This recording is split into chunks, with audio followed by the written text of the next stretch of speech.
Mahigpit na tinutugunan ng administrasyon ni Pangulong Ferdinand R. Marcos Jr. ang mga hamon na dala ng nagbabagong klima o climate change. Sinabayan rin ito ng pinaigting na pag-agapay sa mga biktima ng kalamidad. Yan ang ulat ni Sheila Natividad.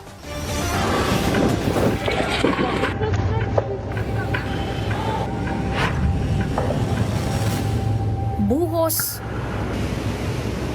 lunod, at guho.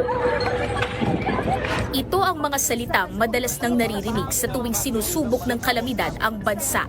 Ngunit sa panahong lalo pang pinatitindi ng climate change ang mga epekto nito, hindi na sapat ang basta makabangon. Ang mas malaking hamon ngayon, kung paano magiging mas handa ang bansa bago pa man muling kumatok sa pintuan ang susunod na delubyo.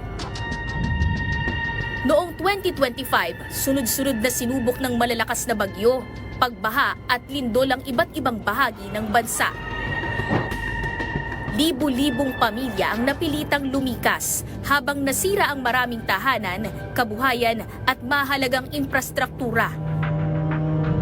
Kasunod nito, pinulong ni Pangulong Ferdinand R. Marcos Jr. ang National Disaster Risk Reduction and Management Council para tiyakin ang agarang pagtugon ng pamahalaan sa mga apektadong lugar.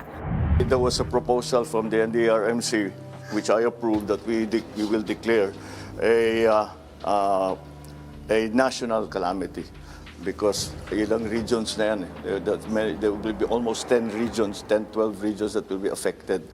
Nobyembre noong nakaraang taon nang formal na magdeklara ang Pangulo ng State of National Calamity sa buong bansa.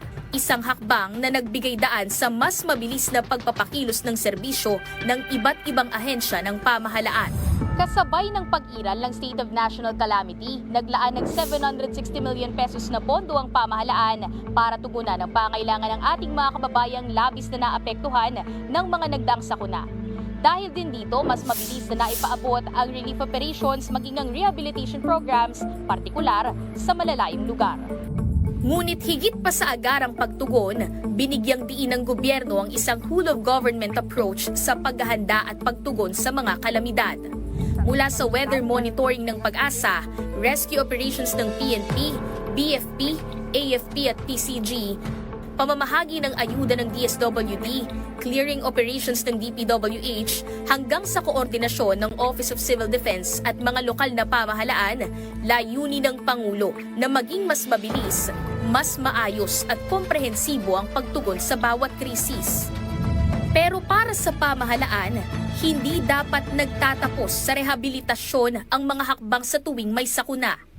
Kasabay ng recovery at rehabilitation efforts, isinusulong din ang mas agresibong climate resilience agenda sa pamamagitan ng National Adaptation Plan, pagpapalakas sa mga programa ng Climate Change Commission, mga flood mitigation projects at mas malawak na kamalayan ng publiko sa kahalagahan ng paghahanda at pangangalaga sa kalikasan. Hindi lamang sa loob ng bansa isinusulong ng administrasyon ng climate resilience, maging sa mga pulong ng ASEAN at iba pang international forums, nananawagan din si Pangulong Marcos Jr. ng mas matibay na kooperasyon sa disaster preparedness, climate adaptation at climate financing para mas mapalakas ang kakayahan ng mga bansa sa rehiyon laban sa lumalalang epekto ng climate change. Hindi mapipigilan ang hagupit ng bagyo, paglusong sa bahang iiwan nito o guho bunsod ng lindol.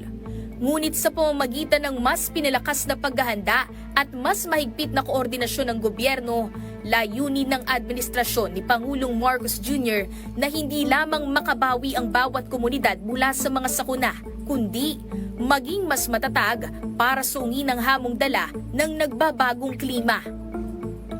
Sheila Natividad, para sa Bayan.